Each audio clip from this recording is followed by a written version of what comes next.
Which way does this thing go? Okay, this way. Alright. Now, let's see if we can get this thing to work without falling over, killing me.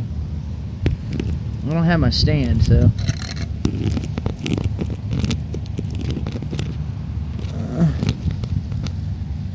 can't see.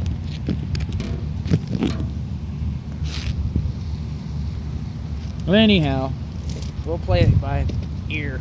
See if I can pull this off. Well, we went up there. Of course, you know I had to buy a beer. That's what's holding the phone up. So, I was farting around today for a couple hours.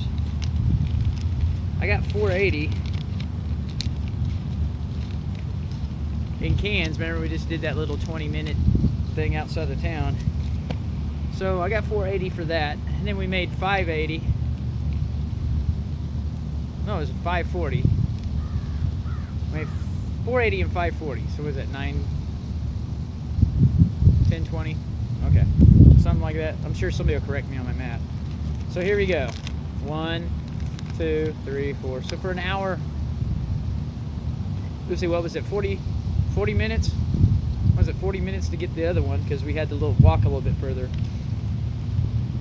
than the other one, and the other one was a roadside, so about that 20 minutes.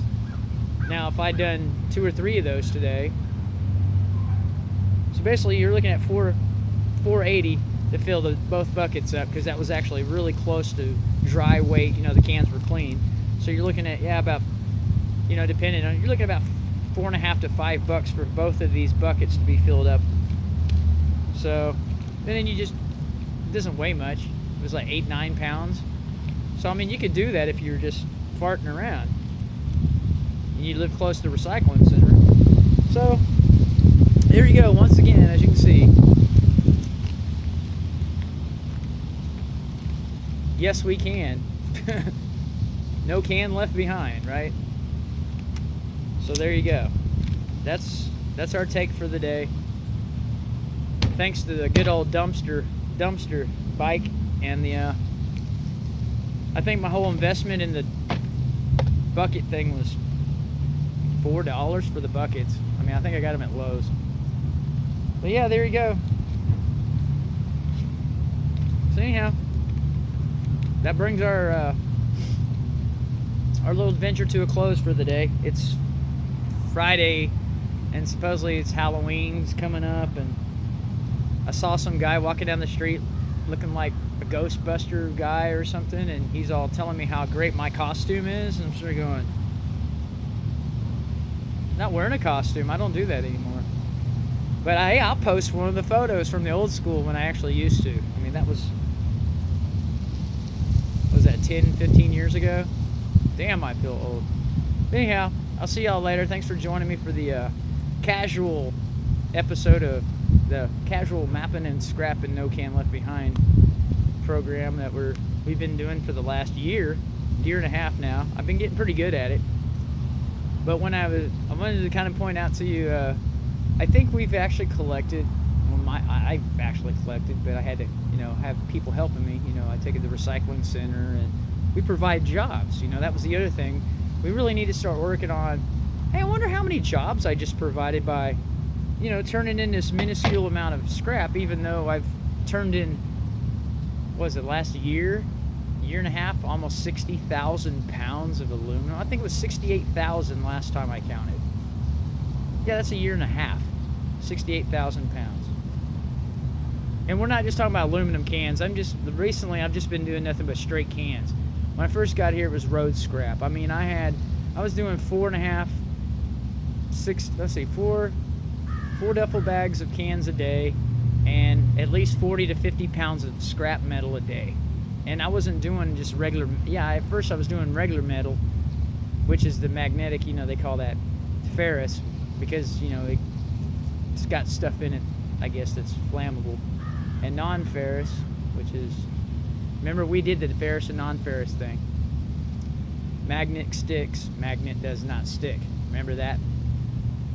But we found another place we can take the other metal to, which is pretty cool, and they'll pay for that. I don't know how much the weight is on that, and we'll go over that too, because then now we can start diversifying. Hey, when I don't have aluminum cans anymore, or copper, or the really shiny stuff, aluminum cans, well, what are we going to do? I have a lot of scrap metal laying around, and I'm like, well, what are we going to do with that?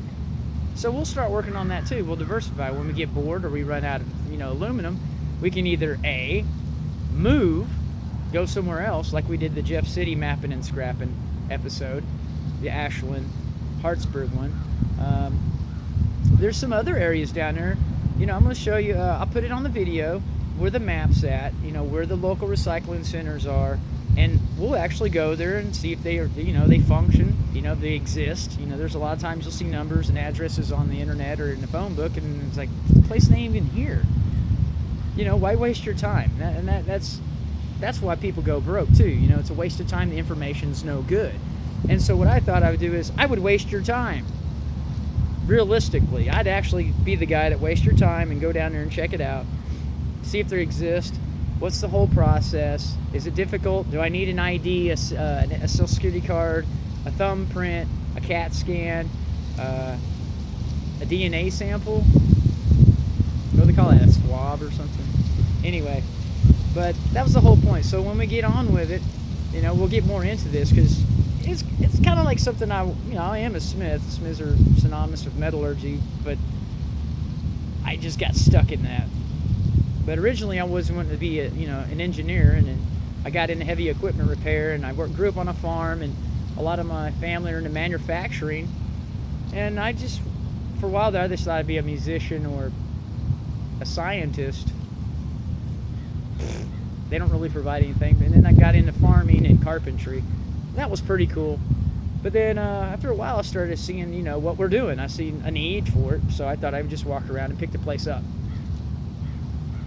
Basically that's what we're doing. We're walking around or riding around on these good Swiss made bikes. See, that's another thing. A lot of these bikes are made from parts that from metals that we turn in. So it's kind of a win-win situation. I get a bike and I recycle the metal. They can make more or provide more jobs for it. See, there's another win situation. But that was the other thing, like I said in the beginning, was I wonder how many jobs I provide just by turning all my scrap. I mean, think about it. 60,000, 68,000 pounds in the last, year and a half?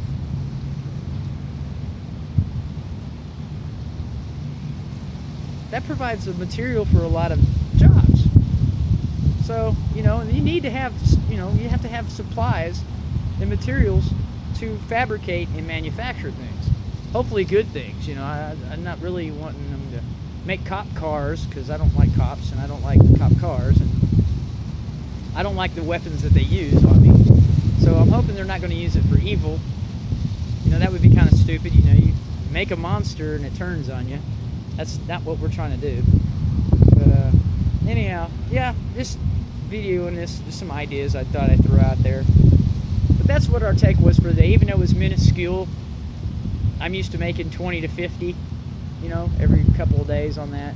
If I really get after it, like we did last week, I can clear 120 in 3 to 4 days. $120, $140 is what we got last week from the mapping and scrapping. I mean, yeah, we rode around a lot.